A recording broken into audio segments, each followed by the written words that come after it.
Вега, друштвото за сметководствени и консалтинг услуги, составено од долгогодишен професионален тим, им нуди на своите клиенти брза, професионална, ефикасна и квалитетна услуга. Достапни 24 часа во денот, 7 дена во неделата, Вега секогаш ја дава истата квалитетна услуга по поглед на сметководствената евиденција, анализа, даночна евиденција и даночен консалтинг, планирање и проекции, изготвување на бизнис план и инвестициона програма, следење на сите програми за грантови, субвенции и финансирани проекти. Вега секогаш на ваша услуга. Почитувани гледачи, вие го гледате подкастот Глаголица на рубриката Arts Librum. Во рамките на нашите ексклузивни гости денес поканивме едно посебно име. Професор, драматург и до неодамна и декан на Факултетот за театарските уметности на Универзитетот Европа Прилеп. Јас со големо задоволство денес најавувам и професорот Гоце Ристовски. Професоре, добро ни дојдовте. Добро ви најдов. Интересен е феноменот, вие направивте големи уметнички дела, насекаде во светот ви се доделуваат награди. Јас сакав да зборуваме за вашето уметничко дело и творештво, во кој што во претходниот и најновиот период и јас активно учествував и го доживував како нешто врвно, генијално дело. Сепак вие овој ден одлучивте да зборуваме за неодамна починатиот, нашиот најголем актер на времењата, тоа е Мето Јовановски. Знам какви се вашите емоции, бев сведок на близината однадвор во неколку секвенци, како вие комунициравте на една посебна фреквенција. Па би сакала да ве прашам како започна вашето пријателство, чисто човечко со Мето Јовановски, се до онаа соработка која што имавте, вие пишувавте драмски текстови во кои што тој играше. И кажете ни, еве, како беше да се соработува со Мето, како беше да се другарува со таква една величина во која што сте во величините кај што сте и вие. И знаете, сега се сеќавам дека вие со Јордан Плевнеш и Мето Јовановски, таа тријада беше позната, кога разговаравте, имавте посебни вечерни разговори во вашиот аеродром. И ние често професориве други се прашувавме, леле, што ли се зборува таму, на каква е таа убавина и естетика од комуникација, па еве, можете ли да ни пренесете делот? Што се дискутираше таму? Секако, Мето Јовановски јас го запознам уште како студент. И тоа некаде во периодот кога тој играше некои од, би рекол, клучните театарски улоги во неговата севкупна богата театарска кариера и значајни и пошироко од Македонија. Мето Јовановски беше, се разбира, македонски актер, но исто така и југословенски актер, бидејќи без малку немаше сцена на која тој не играл не само со матичниот свој драмски театар, во кој го помина сиот работен век, туку и како гостин во најзначајните театарски центри, најзначајните театри во балканските метрополи, па и пошироко. Тој играше и беше и извесен период 6 месеци во Холивуд, каде снимаше филмови и така натаму. Но тогаш тоа беше, се разбира, едно познатство. Не може да стане збор за некакво поголемо пријателство или другарување. Со текот на времењата се менува работите, тој и натаму беше актер, можно успешен актер, а јас се бавев со новинарство, како и во младоста, подоцна од студентски збор по завршување во Нова Македонија, па извесен период бев и театарски критичар. И во тие периоди, се разбира, напати сме се среќавале професионално, да поразговараме заради некакви изјави, интервјуи, и се во смисла да се афирмираат достигнувањата на актерите и достигнувањата на нашите театри, што е, се разбира, работна задача и должност на новинарите. Но со влегувањето на Мето Јовановски на Универзитетот за аудиовизуални уметности, денеска Европа Прима, а во она време ЕСРА, така случајот сакал да ние почнавме истовремено двајцата да бидеме професори на овој универзитет. И природата на работите не поврзуваше, бидејќи ние бевме нели на истиот факултет за театарски уметности, тој водеше класа по актерска игра, а јас предавав неколку предмети од историја и теорија на драма, светска, македонска и така натаму. А при тоа, јас, како што спомнавте, ја вршев и функцијата декан во два мандати, тоа исто така беше една можност за соработка за правење планови, проекти, наставни програми и така натаму и така натаму. И бидејќи често бевме заедно на факултета, живеевме во непосредна близина, така речи соседи во аеродром, напати и заедно доаѓавме, заедно се враќавме, зависно од врските. И по некој период тој почна да ме поканува на одреден период да ги погледам неговите студенти, особено пред да се случи дипломската представа. Инаку не пушташе тој други, не сакаше за време на неговите проби да присуствуваат луѓе, бидејќи тој имаше еден свој, можеби малку од денешен аспект традиционален или класичен пристап во неговата педагошка дејност, но тој сакаше да во работата нема никој освен тој и актерите. И ете, на тој начин ние почнавме и да соработуваме, а потоа, како што ни налагаа некои работни должности, по секоја од неговите испитни представи, тој веќе закажуваше по неколку представи надвор од Скопје во професионални театри, на професионални сцени, да одиграат. Буквално тој беше свесен и тоа сакаше да ги фрли во оган, што се вели, веднаш пред публика, за да веќе зреат уште на самите почетоци. И на сите тие патувања одев и јас со професорот Мето и со студентите. Може би една или две од заради некои други обврски пропуштив, но најчесто бевме таму и јас дели една мала задача пред самата представа на некој начин да кажам некој збор за самата представа, не толку заради публиката, се разбира, но колку да ги охрабрам овие млади момчиња и девојчиња кои се запатија нели со една од најубавите, но и најтешките можеби професии, а тоа е актерството.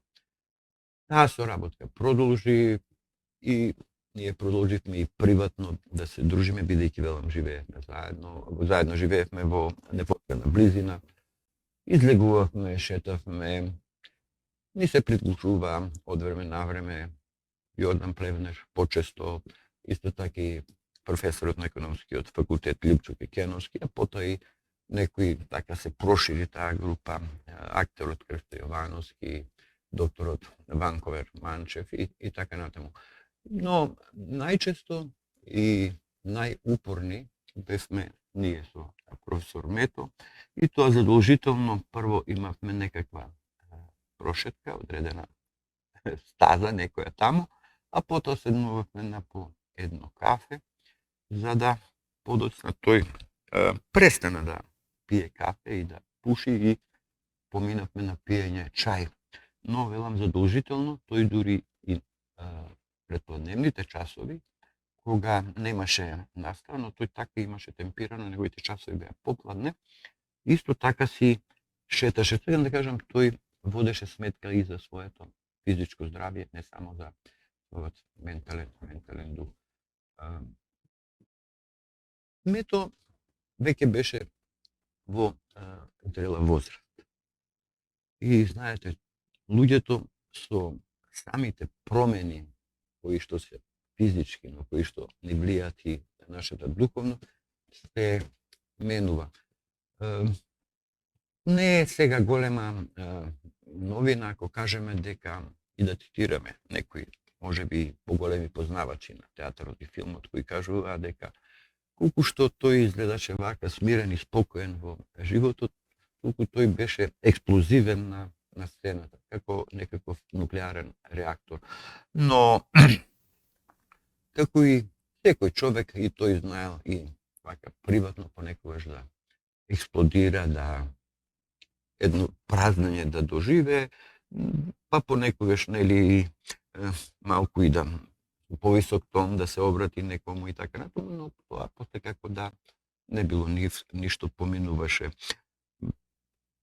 Нашите дружби главно беа за разговори околу најчесто театарот и филмот, разбира тоа што ни е најблиску, но тој беше голем љубопитник и многу често тој следеше и подкасти и разни некои други медиуми кои што се сега достапни, сакајќи нели на некаков начин да формира свое мислење за тоа што се случува во светот во овој 21 век. И морам да кажам дека неговите предвидувања и неговите анализи не беа воопшто оптимистички. Но најчесто велам разговаравме за особено и за творештвото и посебно долго време се бавевме со таа тема како што е познато на пошироката јавност. Мето Јовановски пред некоја година доби од фондот, филмскиот фонд, можност да реализира игран филм како сценарист и режисер. Тоа го сметаше за свое тестаментално дело. Филмот всушност беше работен, сценариото беше работено од страна на Мето по еден роман на Стојан Андов, или првиот председател на Собранието на Република Македонија. Тоа е еден документарен роман во кој што се споменуваат и одредени темни петна во нашата понова историја, историјата од Нопи, малку подоцна, за кои малку се говори не само во историјските историографски трудови, туку и не се тие многу вака биле предмет на проучување или на некаква уметничка фикција, ни многу во филмот, ниту многу во литературата. Романот се вика Стравот и љубовта, а сценариото кое што го подготвуваше долго време Мето Јовановски во непосреден и директен контакт и со Стојан Андов, тој работниот наслов му беше Големиот Чичо. Откако се доведе сценариото до една форма што тој самиот беше задоволен, беше нели објавен во тоа време конкурсот на филмскиот фонд, но тој се наоѓаше во Црнагора, каде што последните неколку години, тој 7-8 години активно играше, иако во пензионер во Црнагора во 2 представи. И тој ми се јави од таму и рече да ги подготвам нужните документи, што значи... Ова се последните денови? Не, ова е пред неколку години, нели? И да се подготви синопсис, така натаму. Тоа се е административна работа, но потребна е и режисерска експликација. И Мето таа ми ја напиша на рака и од кинотеката на Црнагора, националната кинотека, тоа ми го праќаше како фотографија за јас потоа да го искористам. Но, ете, така се случуваат некои нешта со промени на раководните структури во фондот, па и во општеството на одредени општествени политички структури. Филмот на Мето му беше буквално одземен и тој тоа го доживеа многу болно, да не речам дури травматично, и никако не можеше да се помири со тој чин, дури тој и натаму инсистираше и ние работевме на сценаријот, да го детрувавме и заедно, тоа го правевме, да речеме, и кога одевме заедно на фестивалот Акторот на Европа во Преспа и така натаму. Па подоцна го вклучи тој Бранко Балетич, режисер и сценарист од Црнагора, со голем опит зад себе, и тој доаѓаше и во Скопје, заедно работевме, даде прекрасни некои негови решенија, идеи кои беа многу важни за зголема динамиката на филмот, па дури од практичен аспект некаде и да намалат средства кои што би биле потребни така. Но ете тој филм Мето не успеа да го заврши. Да се надеваме дека посхумно ќе се реализира овој проект. Мене ме интересира професоре Ристовски. Тој завршува 1971 година во Бугарија театарски уметности и од тогаш игра и на театар, меѓутоа неговата филмобиографија е преголема. На сите најатрактивни филмови на југословенското и драмско и филмско продукција, тој беше присутен, како Среќненова 49-та, Децата на сонцето, Тетовирани, Црвениот конј, тоа беа филмови од епски карактер во кои што тој ги играше главните улоги и беше рамо до рамо со сите звезди на југословенскиот филм, кој што имаше највисок можеби критериум за актер во Европа. Како се реализираше Мето Јовановски и во театарската предсета, што тој првото работно место чинам беше во Драмскиот театар? Цел работен век таму. Во Драмски и напоредно паралелно играше во филмовите. Како беше Мито како актер на театар и како го доживуваше филмот како уметничко дело и тој како актер? Знаете, пошироката јавност знае, не само македонска, и пошироката јавност воопшто и во Европа, дека Мето Јовановски е роден во едно мало село Панчарево, во денес општина Пехчева, порано тоа потпаѓаше под општина Делчево, и тој немал никаков допир со театарот и уметноста преку некој од членовите на неговото семејство. За прв пат и според негови сведоштва што се јавно објавени, тој некаде во текот на школувањето, најнапред во основно училиште, средно, кој ги завршува во Делчево, тој учествува во театарска представа што се подготвувала таму и тоа го фасцинирало, но со оглед на и социјалната положба и така натаму, тој се запишува на Педагошка академија во Штип. Тоа е најблиску кај што може нешто да се студира до неговиот роден крај. Но во исто време тој почнува да игра и во Народниот театар во Штип и таму тој почнува да остварува и некои по-зрели, по-комплексни остварувања, а и според негови искажувања, вака некои јавно објавени, тогашниот директор Алеко Протогеров, еден така голем ентузијаст, самиот актер во театарскиот живот на нашата земја, Македонија, на два пати тие се обраќале со молба дали би можел тој да конкурира на факултетот за театарски уметности во Белград, но не добиле никакви одговори. Тоа излезе една можност дека неколку во рамките на подобрените билатерални односи меѓу СРБ и Југославија, Бугарија и Македонија, Бугарија, практично една генерација на македонски студенти замина и студира на НАТФИЗ, Националната театарска академија Крсто Сараков во Софија.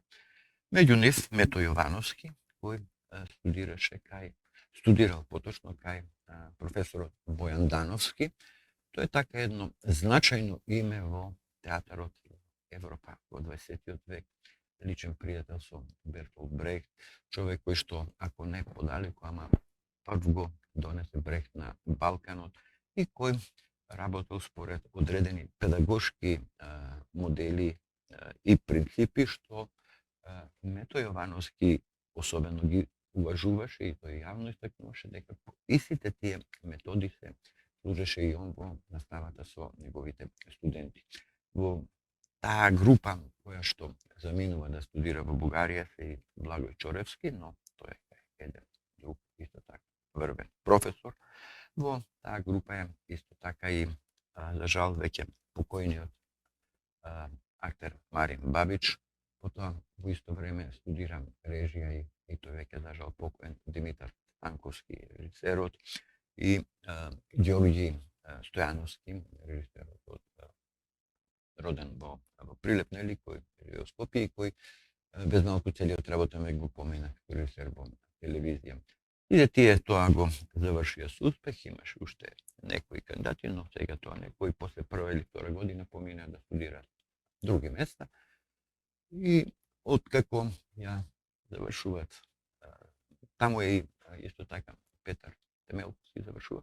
Но по враќањето многу бргу, да речеме Мето Јовановски, во исто време и Чоревски се вработуваат во драмскиот театар, па и Димитар Станковски, тие буквално сиот работен век го поминаа во драмскиот театар, иако некои други менуваа во драмски, па во МНТ, па пак во драмски и така натаму. И на таа негова матична сцена Мето Јовановски има одиграно повеќе од 40 представи, што значи тоа се повеќе од една представа годишно се разбира. И во најголем дел тој толкува главни улоги. Сега, неговата актерска игра, што се однесува до театарот, тој беше повеќе приврзан кон така наречениот драмски театар. Тој играше сложени и комплексни роли, но тој беше успешен исто така да речеме и во комедијата, како што беше случај играјќи во сега последните неколку години, 4-5 во Националниот театар на Црна Гора, кај што играше во комедија на Душан Ковачевиќ, и кај што само што ќе се појавеше тоа експлодираше публиката од смеа. Но главно неговите роли беа од еден таков карактер кој што бара еден максимум, една физичка подготвеност, но и една ментална подготвеност. Да речеме, Мето Јовановски е првиот скопски Хамлет. Тоа е една прекрасна представа во режија на Унковски. Инаку првиот македонски Хамлет е Димче Стефановски во Битула во режија на Љубиша Георгиевски. Таа улога него му отвори еден широк пат и тој потоа беше канет да учествува во проекти кои што се од тој габарит како што е Шекспир и неговиот Хамлет. Во Белград кога гостуваат, Унковски го запознава со Паоло Маџели, едно исклучително големо режисерско име, кој веднаш го ангажира, бидејќи тој го работи во тоа време Достоевски, Карамазов и така натаму и така натаму. Значи Мето Јовановски играл во представи што биле специјално подготвувани за отварање, да речеме, на Охридско лето, но исто така на Сплитско лето, на Дубровничко. Тој играл во најголемите театри, соработувајќи со најзначајните театарски режисери во тоа време на просторите на поранешна Југославија, па и пошироко. Го спомнавме Маџели, тука и Егор Савин и така една плејада со нашите играли, кај Љубиша играли, кај Георгиевски, кај Унковски, рековме, и кај Димитар Станковски и така натаму. Тој со својот пристап доаѓаше до такви, како би рекол, реализации, до такви остварувања што наистина беа зачудувачки. Но од она што може би пошироката јавност не го знае, јас од тие разговори сепак сум бил во некаква бенефицирана положба да ги разберам. Недвојбена е неговата дарбина, што е нешто дар од Бога, но тој имаше и еден исклучителен инстинкт развиен, кој што го манифестираше и во приватниот живот, во оценка на ситуации од било каква природа, и од политичка, и од идејна, и од религиозна, и така натаму, социјална. Тој имаше еден инстинкт да почувствува, да знае кој е вистинското решение, да знае што е доброто. И наспрема да го спротивстави на лошото, и тоа го манифестираше и во својата актерска игра. Но, како што и самиот велеше, без работа не може да се постигне ништо, и самиот талент, самиот инстинкт и наобразбата од факултет и така натаму не се доволни. Но тој го пренесуваше и неговите високи поставени стандарди кон самиот себе, ги поставуваше и пред неговите студенти, и никош премногу не ги фалеше, иако некош и заслужуваа, но тој сметаше дека на тој начин ќе може да влие на нив, да бидат потрпеливи, поработливи, повредни и така натаму и така натаму. Неспорно бараше редовност, се одговорам како наставник, но ќе се надоврзам, пак ќе се вратам на неговите улоги во театарот и на филмот, што малку. Тој бараше од нив сложени задачи. Редовноста, додека не се научи текстот. Не можеше да ги пушташе да излезат, нели, пред него таму. Тоа е вели прво, а потоа во текот на работата го поставуваше мислен сцена. Тој сметаше дека е тука, нели, малку подалеку, можеби, ама и не толку, од неговиот професор во Софија, но она што го нарекуваше Гротовски сиромашен театар. Неговата сцена буквално беше празна. Некој стаеше некој столче и то заради ефект некој што му беше нужен. Музиката ја бираше главно сам со помош и поддршка, се разбира, и на студентите. И дури немаше некакви светлосни ефекти, звучни, исто така не. Тој тоа го решаваше со батериски ламби, осветлувањата. И неговата теза беше, и тој им кажуваше на студентите, дека така се пече актерскиот занет, дека ние, тоа се негови зборови, имаме театри каде што имаме неверојатни опреми до ласери, до не знам каква технологија за сега, вакви спектакли, ама вели таму нема актер, а столот е актерството. И тој им даваше главно, работеше со студентите, тој 2 класи водеше, Чехов, Достоевски. И сакам само еден пример да кажам, кога неговата прва генерација беа 2 година, тој, поред некоја своја драматизација, работеше со студентите Костовски казни. Во 2-та година кога ни беа, добивме покана од новиот Софијски универзитет, од тамошните наши колеги и пријатели, првенствено од тогашната, по наше би рекол, деканка, раководителка на департман за театар, исклучителната бугарска актерка Снежина Петрова. Нашите студенти да учествуват на нивниот студентски фестивал. А всушност нивниот студентски фестивал, кога отидовме веќе таму, свативме дека е тоа фестивал на дипломски представи. Тоа се студенти кои завршуваат и веќе преоѓаат во професионалните театри, но се одржуваше фестивалот во Дворецот на културата, во центарот на Софија, веднаш тука и театар Зарјан. Студентите беа наистина бравурозни, беше задоволен професорот и така, и беше публика одлична.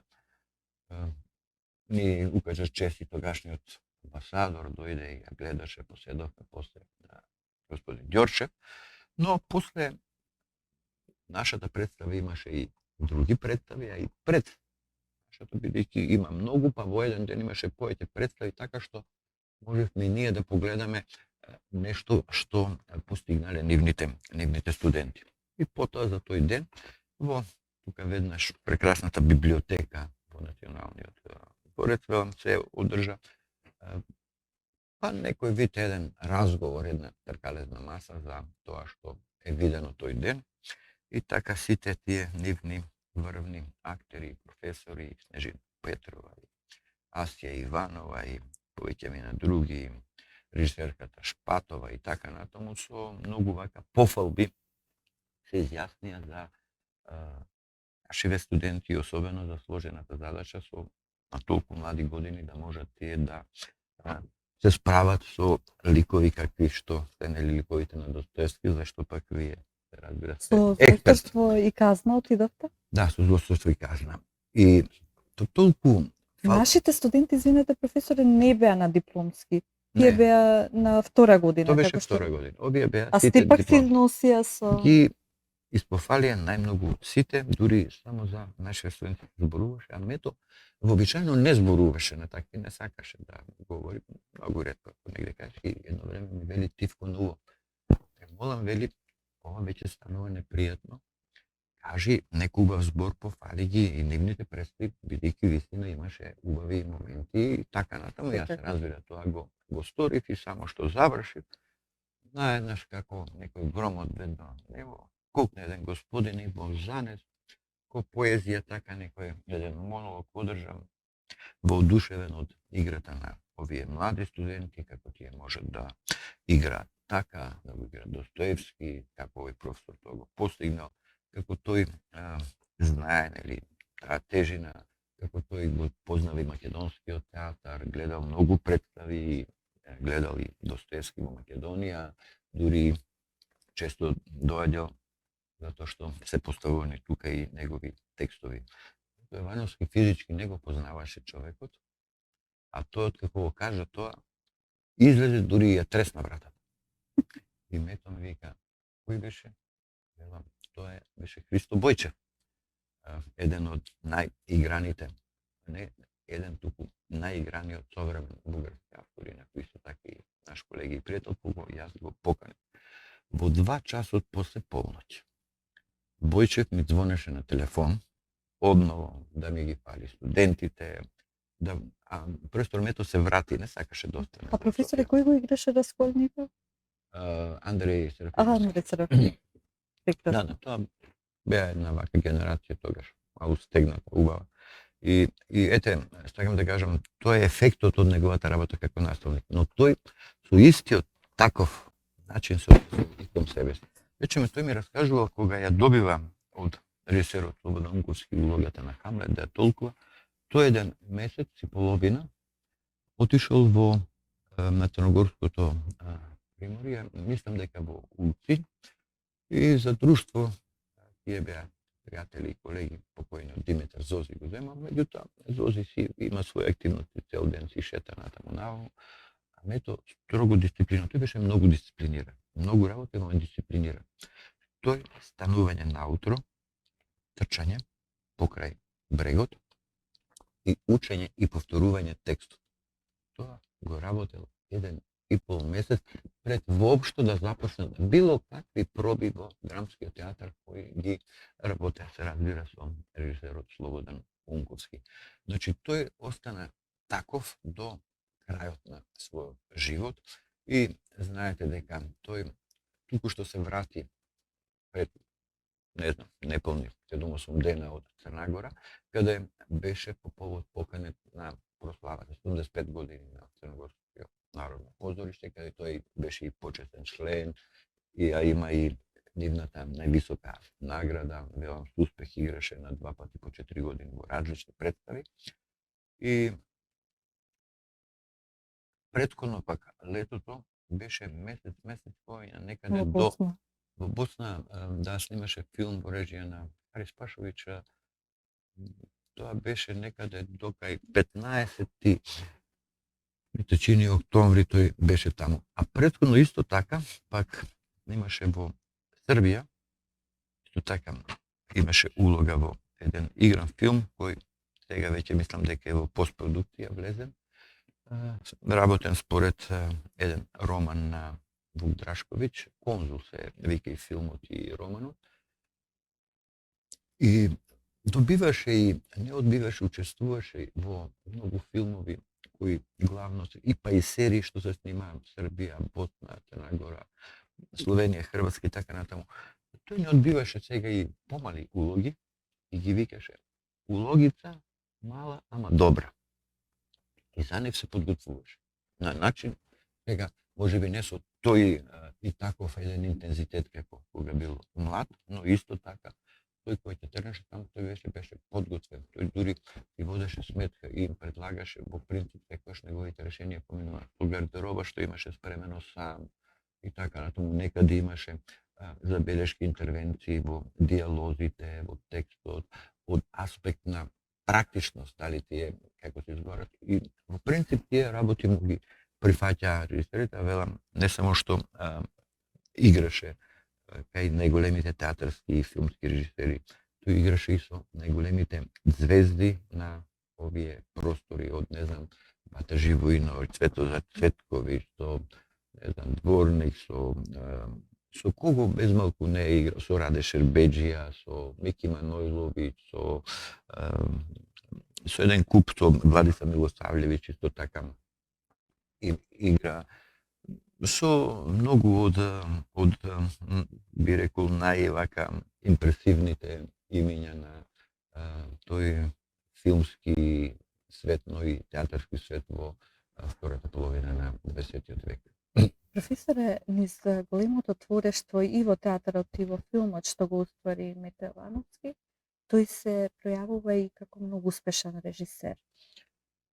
Знаете, тој беше така една, би рекол, уметничка личност со многу љубопитства и дарбини. Всушност, јас поделувам некои мислења што некои понови истражувања во психологијата ги укажува. Порано се мислеше дека еден човек може да биде успешен, особено успешен, нели само во една работа. Можете да бидете само добар виолинист, ама не истовремено и добар трубач и добар пианист и така натаму, или за било која професија. Но поновите истражувања велат, тој што го бива за се, а тој што не го бива, изгледа не го бива за ништо, вака да Така и нашите вулгаризирам. баби кажува. Мето се бавел со режија во текот на неговата кариера, и тоа на професионални сцени, и во театар, велам, но и во филмови. Значи, реков, тој прво е многу важно да кажеме, тој има еден грандиозен вака по квантитет опсек на остварени улоги, што е реткост во српски, па би рекол и светски рамки. Значи, некаде попрецизно израчунале некои колеги дека тој учествувал во филмови, ТВ серии, ТВ филмови и ТВ драми отприлика околу 97. Околу 70 се играни филмови, а ова другото. Се знаете, тој исто така учествуваше во рекламни спотови, го поканува. Бројката на тие такви видео записи и материјали не е утврдена.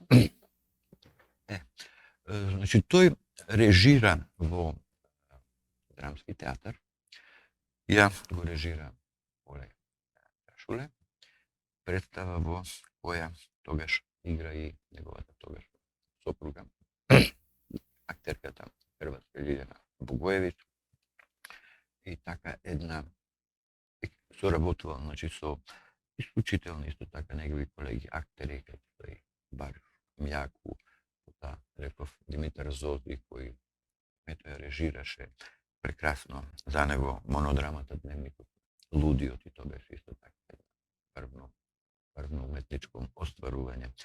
Режирал и во Народниот театар Велес, во Народниот театар во Струмица. При тоа, тој поставува и своји драмски текстови, имаше напиша неколку, кои главно се однесува на современи теми, значи тоа е периодот по Втората светска војна, но и особено некои актуелни кои на тој начин беа и денес. Така беше и темата за филмот кој тој ја одбра. Тоа е една вака приказна за последиците што кај некои поединци по војната се почувствуваат на еден многу болен и трагичен начин, иако нели кај мнозинството доживувањето на среќата и слободата е навистина еден и естетски, и етички, еден убав чин, но тој се бавеше со така маргинални, можеби некои ликови, како што тоа всушност е и во севкупната уметност, и во литературата, и во филмот. И тој исто така подготви неколку пократки играни филмови главно со неговите студенти, кои можат и сега се поставени и на неговата се уште фејсбук страница, но и на други портали може да се погледаат. И учествуваше и велам во такви и тој земаше некоја мала улога, сакаше, бескрајно сакаше тој секој актер да игра, нели? И неговата перфекционистичка, нели, посветеност на таа работа доаѓаше до израз и во тоа ќе се затвореше и го нема некој време. и потоа ќе се јави или ќе ми пушти по ова сега технологијата дозволува да видиме на телефон што сторил, што направил, па потоа да ја споделиме радоста. Значи, исто така е важно и тоа што говориме за ова сценарио за филмот кој за жал работен наслов имаше И големи по тоа сакам да ве прашам, професоре, дали еве за крај, зашто ни се наближува крајот на емисијата, дали во вашата беседа за Мето Јовановски ќе напишете некоја книга, вие и пишувавте беседа, додека тој беше Да. жив, меѓутоа, дали остана ли некоја неисполнета желба која што треба? Што ви кажа тој во вашиот зашто Остана бевте многу многу желби. блиски и 2-3 дена или 2 дена пред неговата Да. смрт вие Видов. контактиравте? Да. Што тој некако како аманет ни остави, како таква икона на македонската уметничка сцена, што ние еве за него да направиме, затоа што тој ни даваше беше како човек, постојано јас ќе се сретне во ретките прилики на факултет, тој постојано ми даваше некои совети, велеше мимоза треба да одиш таму кај што те почитуваат. Нам тоа се сеќа и кога гледав на Facebook ми го пратил токму тоа, биди таму каде што те почитуваат, беше толку нормален човек покрај таа, да речеме, светска популарност, балканска веќе, каде леше го застануваа луѓето по улици. Остана ли нешто што ние да, освен љубов и страв, вашата беседа за Мето Јовановски која напишавте и сега ја... Беседа ќе се објави во книга. Книгата е веќе во печат, тоа е всушност монографија за фестивалот меѓународен Јоаким Осуговски, Свети Јоаким Осугов Крива Паланка. И таа негде се надевам како што е планирано, треба да ја промовираме пред Нова година, дури со него и со организацијата разговаравме кој каква некоја обрски ќе вадиме. Но тоа е најмалку што ето заслужува. Ние сме разговарале долго за некакви заеднички проекти и така натаму, но мојот впечаток е колку што тој беше внимателен и предпазлив, да речеме, кон професионалните обврски, кон соработниците своји, кон студентите и така натаму, да? И колку тука покажуваше и менаџерски и организационен дух, толку тој приватниот живот кој се однесуваше за себе не беше толку, тој беше строг кон себе само за работа. Работа и работа. Но вака за некои, дури тој не сакаше многу популаризации, така, биваше често, особено во зрели години, и интервјуи, некои што не можеше да ги работевме и заедно. Тој не работеше на компјутер, но имаше лаптоп и планиравме, да речеме, откако ова идеја со филмот се виде дека пропадна, но ние продолживме и натаму да го работиме сценариото, тој имаше надеж дека некојаш ќе биде. Не верувам дека тоа ќе се случи. Но сме разговарале доста често и имавме и готов еден напишан проект за монографија негова, уште за време на неговиот живот, што не е редов случај ни во македонската практика, така има се уште актери кои заслужиле, а кои што добиле убави монографии за време на живот. Но тој не сакаше да таа монографија што ја подготвиме да ја конкурираме за средства од Министерството, бидејќи после филмот тој многу се разочара и во институциите во културата, па и во вака пошироко во институциите во општеството. Тоа е македонскиот феномен. Така, дома ние нашите најмаркантни личности како да ги препуштивме во вода, а целиот свет го дочекуваше со аплауз. Тоа е така, за жал, но тој беше свесен за тој чин, велам болно го доживеше и велеше не сакам да не понижуваат одново, да не ми дават средства. Ние книгата ќе објавиме со пари што ќе обезбедиме од негови пријатели кои се занимаваат со бизнис и од на времето, негови почитувачи и така натаму, дури го направивме и концептот и јас, дури овде сега тоа веројатно не може да се види убаво на камерите, но тоа е едно мало досие за Мето Јовановски, тука се исечоси од весници, значи од печатени медиуми, негови интервјуи, па дури фотографии негови од весници кои што се крстословки кај што има и така натаму, кој го подготви тај многу детален архивар Магдалена Чореска, супругата на Благо. Благој Чорески, да и таа без малку за сите Прекрасно. тука пријатели има, и за Јордан Плевнеш една папка моја, и за мене, и за некои вака блиски луѓе, тоа го прави. И тоа не беше исто така еден прилог, јас велам, ето, не вели, чувај го ти кај тебе некако. Ви оставила ама И да јас го се тоа надевам напишете. дека тоа според концептот кој што ние веќе го осмисливме, дека тоа секако ќе го направиме, ќе го реализираме. Што беше последната порака на Мето Јовановски до вас? Мето Јовановски, јас барем имав впечаток така, веројатно тој самиот, дека изноше колку ќе живее. Знаете, тој беше вителен, внимаваше и на, реков, На здравјето. Да, и на здравието, така. На здравието внимаваше на начин што тој сметаше дека се храни онака како што најмногу му одговара и физичка активност, инаку тој немаше никаква апчета, ама може би да имаше, ќе преживееше. Не знам ни дали некојаш испил некој апче, имал некои ситни интервенции хируршки во животот, не знам, извадена жолчка заради што внимаваше на храната и така, тоа се некои нешто повреда од на сцена во драмски, па нешто дали скршил беше некоја нога, рака, не знам како, така некоја. Но Ништо тој, посебно.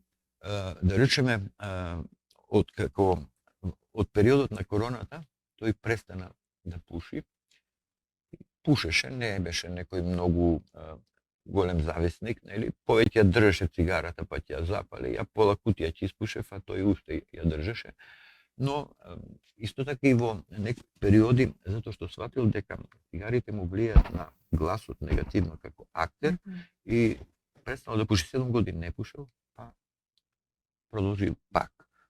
Уште одамна пред 34 години престанал било каков алкохол да конзумира. Да, тоа беше така и тоа е познато. А последнава година престана да пие и кафе. Иако јас кафето игра, тој без игра пие кафе, еспресо главно, но престана да пие и кафе и прејдовме на чај. Посебен човек по секој случај. Професоре, Не само сакам да кажам на Ристовски, првото прашање. Тој главно велам за работите, но она што исто така на некој начин ме водеше, Методија беше многу искрен и посветен верник, какви што јас за жал малку познавам. Има неколкумина кога се големите наши сведени, како што се, нели, и Божич и Великден, на кои што јас директно по телефон им го честитам празникот. Еден од нив е Мето. Тој одеше и на причесни, тој водеше уредни постови и така натаму и така натаму.